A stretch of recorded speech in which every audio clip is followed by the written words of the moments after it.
नमस्कार मैडम। नमस्कार नगिन भाई। नमस्कार पटेल साहब। हसमुख लाल जी। सबको नमस्कार करने की जरूरत नहीं, हमें कर लिया काफी है। सफर कैसे रहा madam?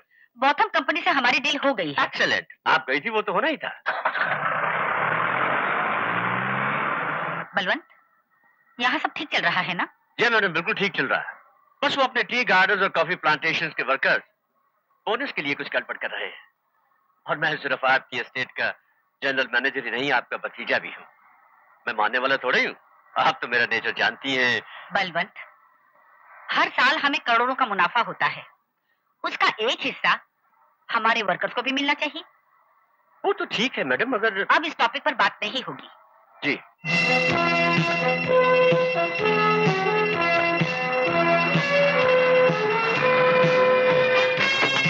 Welcome madam. Good morning madam. Good morning. Anthony. Yes madam. Ravi की तबीयत तो ठीक है? जी मैडम, बाबा साहब बिल्कुल ठीक है। कहाँ है वो? उन्हें कहीं से फोन आया था, वो बहुत जल्दी में कहीं चला गया। ओह। हेलो रवि, मैं कामिनी। रवि, मैं कामिनी, क्या बात है? सब ठीक तो है ना? रवि, मैं डॉक्टर के पास गई थी। मैं क्या करूं रवि? क्या कहा डॉक्टर ने? मुझे बताओ कामिनी, क्या कहा डॉक्टर ने?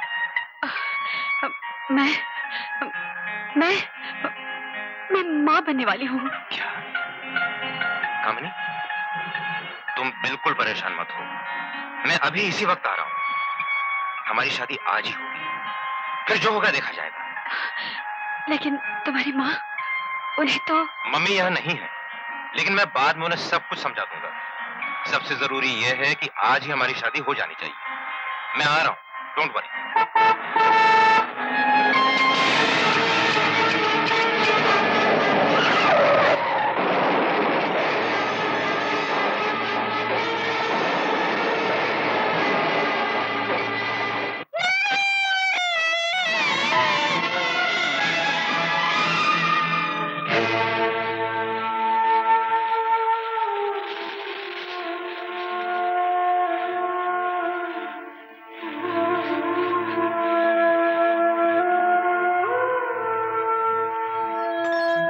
आज से ये कमरा बंद रहेगा प्रिंसिपल साहब।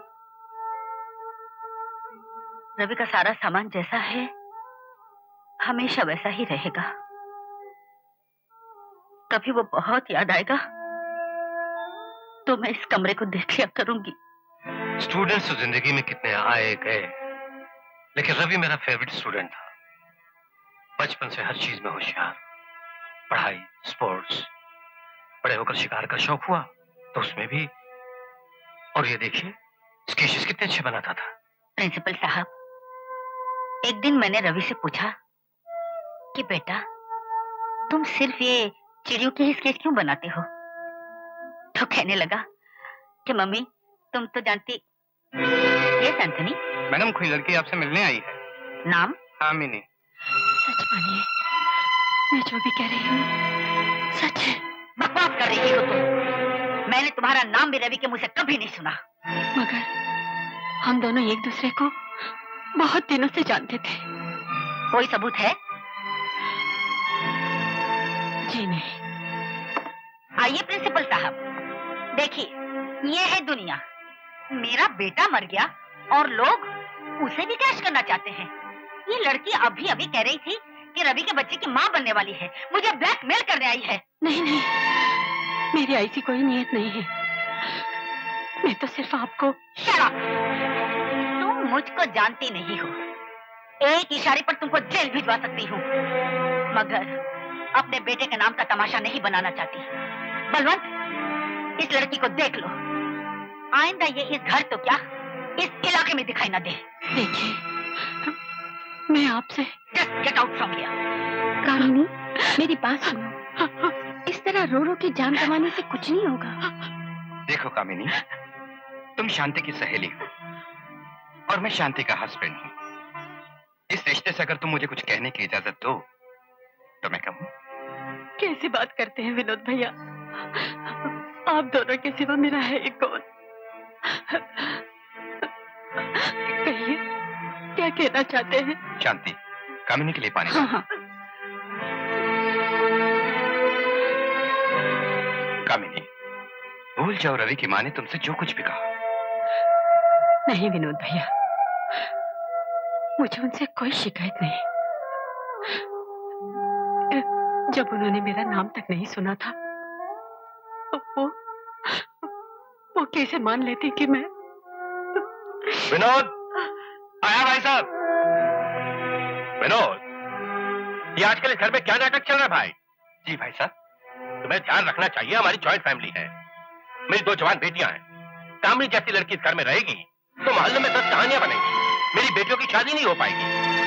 भाई साहब प्लीज जरा आहिस्ता बोलिए, वो साथ वाले कमरे में बैठी है। अरे आहिस्ता क्यों बोलूं?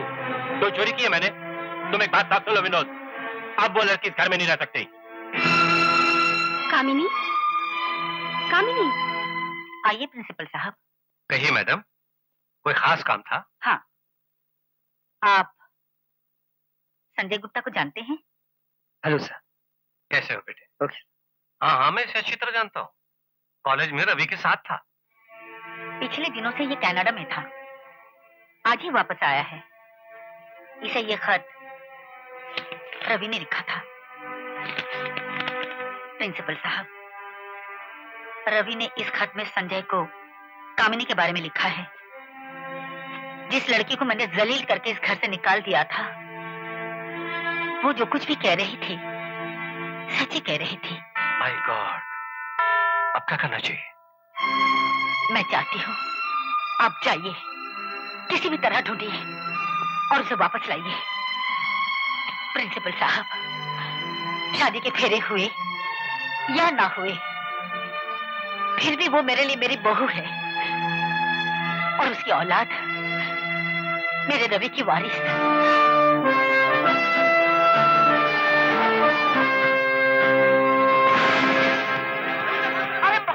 ओह माय गॉड, क्या बात है? हो गई साहब, दिन दहाड़े एक आदमी मैडम का पर्स लेकर भाग गया। पर्स में कुछ ज्यादा तो नहीं था? नहीं, ऐसे कोई 8-10 हजार, मगर कुछ इंपॉर्टेंट पेपर्स थे। एक्सक्यूज मी, ये आपका पर्स। Thank you. तुम्हें ये पर्स कहाँ मिला? मैं उसके पीछे भागा था। हाँ राइट, ये उसके पीछे भागा था। मैंने उसे आगे पकड़ लिया। वो तो निकल गया लेकिन मैंने उसे पर्स छीन लिया। देख लीजिए सब ठीक है ना? मुझे तो बस इन पेपर्स की फिक्र थी। ये लो, तुम ये रख लो। नहीं नहीं, शर्मिंदा मत कीजिए। मैंने जो किया मेरा फर्ज था। अच्छा, नमस्कार। सुनो, तुमने मेरी मदद की है, मैं तुम्हारे लिए कुछ कर सकती हूँ? जी, कहीं कोई नौकरी दिला सकती है? मैं बहुत तकलीफ। अरे देखो, क्या हुआ इसे? मैडम आप बैठ जाइए ना। मैं ठीक हूँ। डॉक्टर?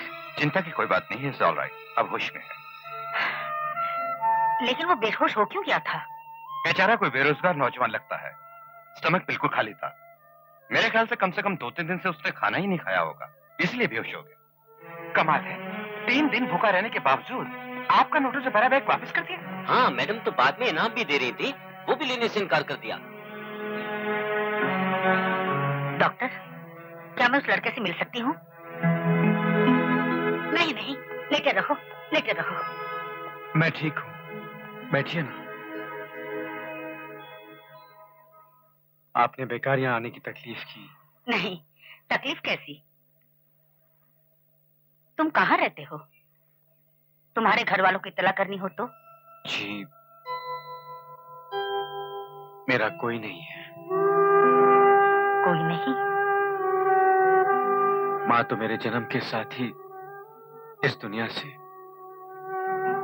पिताजी ने पाला, मेरी उम्र 15 बरस की थी, तब वो भी इस दुनिया से। बच्चा मैं एक दिन। नहीं, ऐसा नहीं कहते। क्या करते थे तुम्हारे पिताजी? टीचर थे, मास्टर दीनानाथ। हमेशा कहते थे अरुण बेटे, मेरे पास कोई दौलत है तो ये ईमानदारी, यही खजाना तुम्हें देकर जा रहा हूं, इसे कभी लुटने ना देना मेरे लाल। पता नहीं मैं अपने पिताजी के आदर्शों की रक्षा कर पाऊंगा या नहीं। क्यों नहीं कर पाओगे? कर तो रहे हो। आज अगर तुम्हारे पिता मास्टर दीनानाथ होते तो तुम पर फख्र करते, वो गौरव करते। Thank you.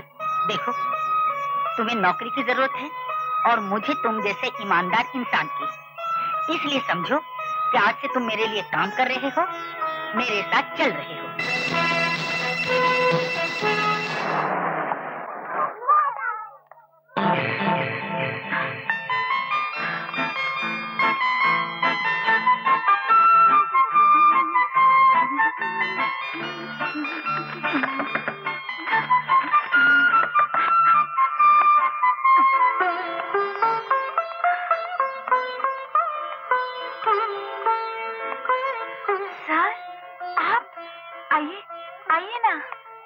यहाँ से गुजर रहा था, सोचा तुमसे पूछ लूं, शायद तुम्हें किसी चीज की जरूरत हो।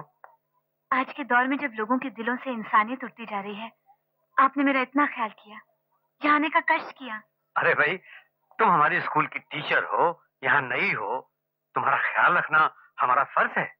वाह, कितने पवित्र विचार, सफेदी की झनकार। सर, आपको तो चाय पीकर ही जाना पड़ेगा। नहीं, ये चाय बाय की फॉर्मेलिटी छोड़ो।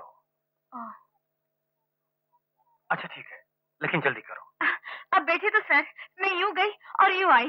बैठे। अच्छा।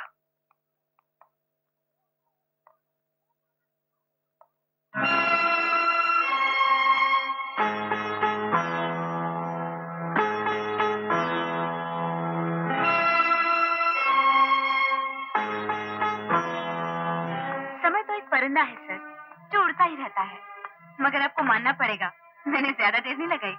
सीमा, ये स्केच? बचपन से ही मुझे ऐसे स्केचेस बनाने का बहुत शौक है, लेकिन पता नहीं क्यों मैं सिर्फ परिंदों के ही स्केचेस बनाती हूँ। शक्ल कितनी लेंगे सर? क्या मैं ये स्केचेस ले सकता हूँ? जरूर सर, लेकिन इनमें ऐसी क्या खास बात है? बरसों पहले मेरा एक स्टूडेंट था, वो भी बिल्कुल ऐसे स्केचेस बनाया करता था, सिर्फ चिड़ियों के।